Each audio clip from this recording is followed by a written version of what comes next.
y que llama la atención, y por eso es importante abundar en ello. Esta noche saludamos con muchísimo gusto a Juan Key López. Él es presidente de la Asociación Mexicana de Urbanistas. Juan, muchísimas gracias por estos minutos para Reporte MN. Gracias por invitarme, querido Abel. Buenas noches a ti y a tu audiencia. Gracias por estos minutos para Reporte MN, y platicamos con Fanny de que en teoría hay extranjeros que están aprovechando las condiciones económicas favorables en el tipo de cambio de su moneda hacia los pesos mexicanos y están llegando a zonas que finalmente pues sufren de una mayor inflación por tener estas comunidades extranjeras. Sin embargo, no es un delito, por supuesto, y tampoco se les puede criminalizar, ¿no? Mira, definitivamente no. A ver, el fenómeno conocido como gentrificación es un fenómeno urbano que se está dando en prácticamente todas las ciudades del mundo. Este es un fenómeno a través del cual, digamos, con procesos de inversión en zonas que tienen un alto valor arquitectónico o patrimonial, las poblaciones que se encontraban ahí van siendo sustituidas por otras de mayores ingresos. Tiene mucho que ver con esto la especulación inmobiliaria, que va generando, como el caso de los nómadas digitales, incrementos en los precios. Y estos incrementos en los precios van provocando desplazamiento de las poblaciones o de los grupos que viven en esas zonas. Mira, hay un ejemplo clásico, muy fácil de entender, que es el del centro de la Ciudad de México. A ver, cuando nació la Ciudad de México como tal, nació sobre la destrucción de la ciudad original de Tenochtitlan. ¿Qué pasó ahí? Se construye la nueva ciudad, y esa nueva ciudad está habitada, obviamente, con grandes palacios, etcétera, por la gente pudiente de la época. En la medida en que las ciudades van creciendo, esas zonas que alguna vez tuvieron un enorme valor inmobiliario, lo siguen teniendo desde el punto de vista arquitectónico, patrimonial, y entonces, en un esquema de abandono gradual, van siendo utilizados o invadidos o rentados los espacios por gentes de escasos recursos. No olvidemos aquel viejo esquema de rentas congeladas que prevaleció en el centro histórico durante décadas. Sí. Ahora, esos inmuebles que siguen teniendo un alto valor arquitectónico y patrimonial, en el momento en que se cancelan las rentas y el propio gobierno, como sucedió en la Ciudad de México, invita a la inversión para rescatar el centro histórico, todas las ciudades mexicanas lo tienen, se genera inversión, ¿y quién ocupa esos nuevos espacios? Otra vez aumentó la plusvalía, los valores arquitectónicos se refuerzan, el valor patrimonial es muy alto y la especulación no se hace esperar en términos de incrementos de precios. ¿Qué va sucediendo entonces? Que la población que ahí se asentó, aprovechando una condición de momento, obviamente va siendo desplazada por gentes que tienen mayores recursos. Esto sucede en prácticamente todas las colonias que tienen un valor, insisto, arquitectónico, patrimonial. La Roma, la Condesa, la Juárez, no son excepción. Ahora, este fenómeno se ve agravado por las plataformas digitales que permiten a los visitantes extranjeros ubicar, digamos, alojamiento de bajo precio en función del tipo de cambio, que les permiten estar en el centro de la acción. Estas colonias, a lo largo de décadas, han venido modificándose o mejorándose porque disponen de toda la infraestructura de agua, de saneamiento, de espacio público, y esto las hace otra vez muy atractivas para la inversión. Vuelve a suceder el mismo fenómeno.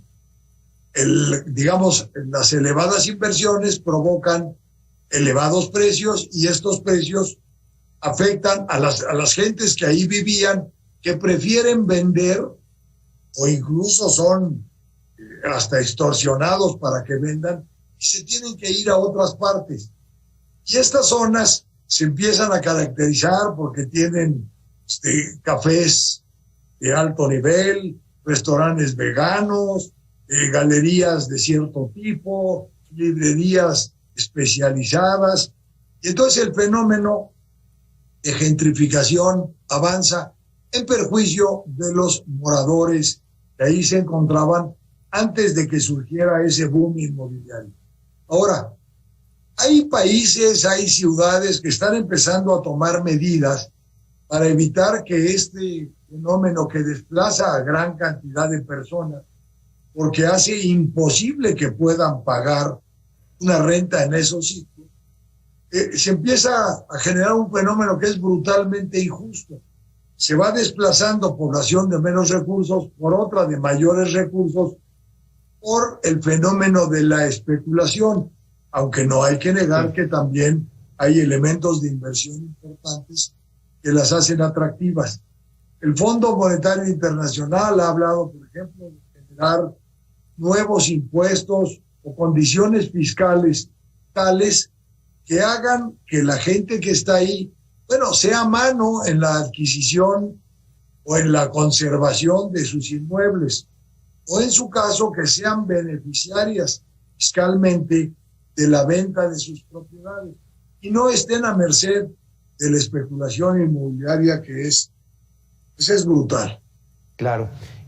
Con todo esto que nos compartes y escuchando con atención cada uno de los puntos, pues pareciera que va viendo en popa la ciudad, es decir, que hay inversión, que hay desarrollo, que se genera un mayor movimiento económico, pero en la parte donde las poblaciones que son mayores, si hablamos de porcentajes, que tienen menores recursos son desplazadas, pues ya no empata el crecimiento o el desarrollo de la ciudad.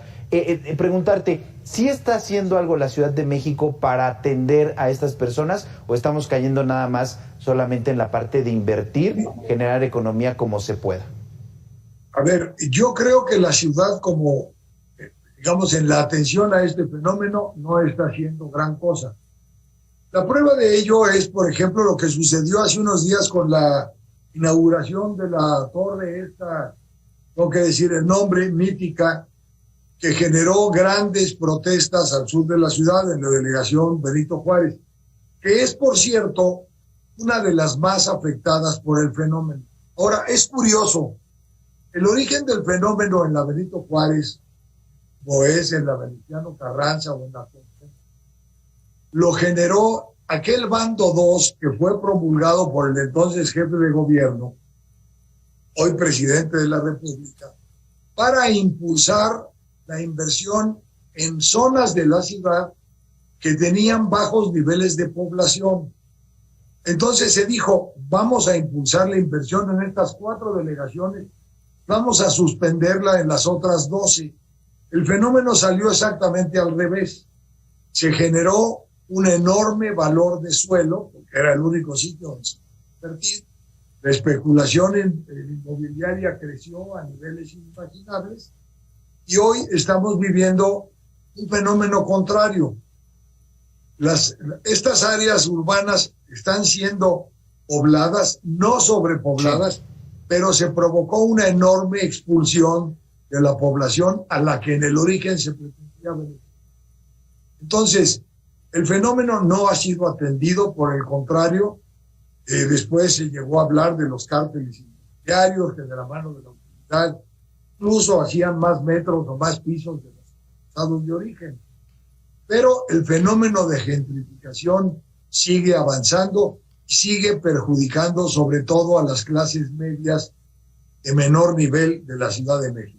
Y por eso está preocupando mucho, y como lo decías bien y lo vimos en la nota de Fanny, pues las personas se quejan, están molestas de que les aumenten aún más los precios en estas zonas de mayor plusvalía. Estamos platicando con Juan K. López, presidente de la Asociación Mexicana de Urbanistas, y aprovechando que te tenemos, queremos consultarte sobre los datos que ha presentado el gobierno de la Ciudad de México en este cuarto informe. La jefa de gobierno, Claudia Sheinbaum, afirma que somos la ciudad de mayor inversión en transporte público, en movilidad, Todo esto pese a las tragedias que ya conocemos y a las inconsistencias que se han presentado en el metro de la Ciudad de México. ¿Realmente se está haciendo una gran inversión en este tema?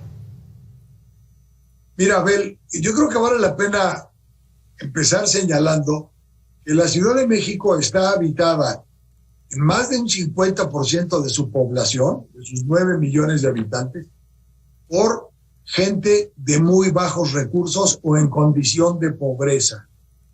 ¿Dónde viven esas personas? Porque hay que pensar en las personas, no nada más en la inversión en el transporte. ¿Dónde viven? Bueno, viven en las zonas altas, viven en barrancas, viven en lechos de arroyos, viven en zonas de alto valor ambiental. Es decir, no están ubicadas en las zonas donde se está haciendo la inversión.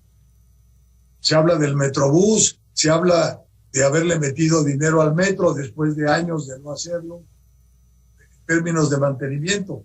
Pero déjame regresar al tema de estas personas, porque estamos hablando de más de 4 millones de habitantes que viven en lugares inaccesibles. Ahora, ¿cómo se desplazan estas personas?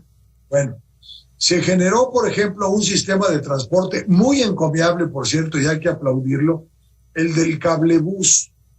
¿Por qué? Porque permite a las gentes de las zonas más altas acceder a servicios de transporte como el metro, como el metrobús, como el tren ligero, etcétera, en las zonas bajas a través de este sistema.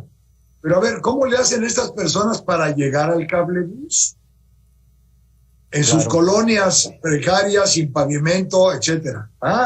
Ahí prolifera el transporte pirata. Sí. Se dice que el 30% de los taxis que se mueven en la Ciudad de México, que mueven más del 11% de los viajes persona día, son piratas, son inseguros, no están regulados, no gozan de los permisos que tienen las placas. ¿Dónde operan? En esas zonas, donde se dan los casos de asalto, extorsión, violación, etcétera, en el transporte público. Ahora, esas zonas también tienen combis, tienen micros en muy mal estado de operación, en muy mal estado de conservación. Y esta gente, para poder llegar a lo que podríamos llamar sistemas formales de transporte, primero tienen que desplazarse en esos sistemas, bicitaxis, mototaxis, taxis piratas, micros, etcétera. Entonces, eso, por supuesto, no forma parte del informe. Hay que decirlo.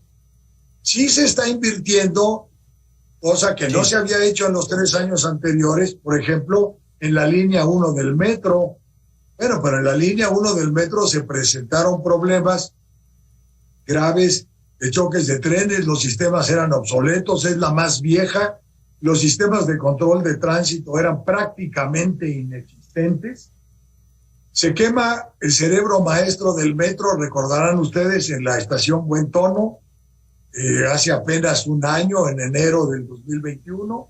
¿Por qué se quema? Porque los transformadores ya estaban en muy mal estado, no hubo mantenimiento y quedaron sin operación 6 líneas del metro. Entonces, hoy, después de, déjame decirlo coloquialmente, de niño ahogado, pues ahora estamos haciendo una gran inversión en el metro. Bueno, a ver, estamos haciendo lo que dejamos de hacer durante años. Claro. Entonces, ya con estos datos que nos compartes, Juan, pues tenemos ya las respuestas. Hacen falta todavía solventar muchísimos retos en materia de movilidad. Juan, muchísimas gracias por estos minutos para Reporte MN. Tenemos ya el tiempo encima, pero te agradecemos muchísimo este análisis. Nada que agradecer, querido Abel. Estoy a sus órdenes, con mucho gusto, cuando sea convocado. Un placer. Muchísimas gracias. Es tiempo de hacer una pausa en Reporte MN. Volvemos con más información de la megalópolis.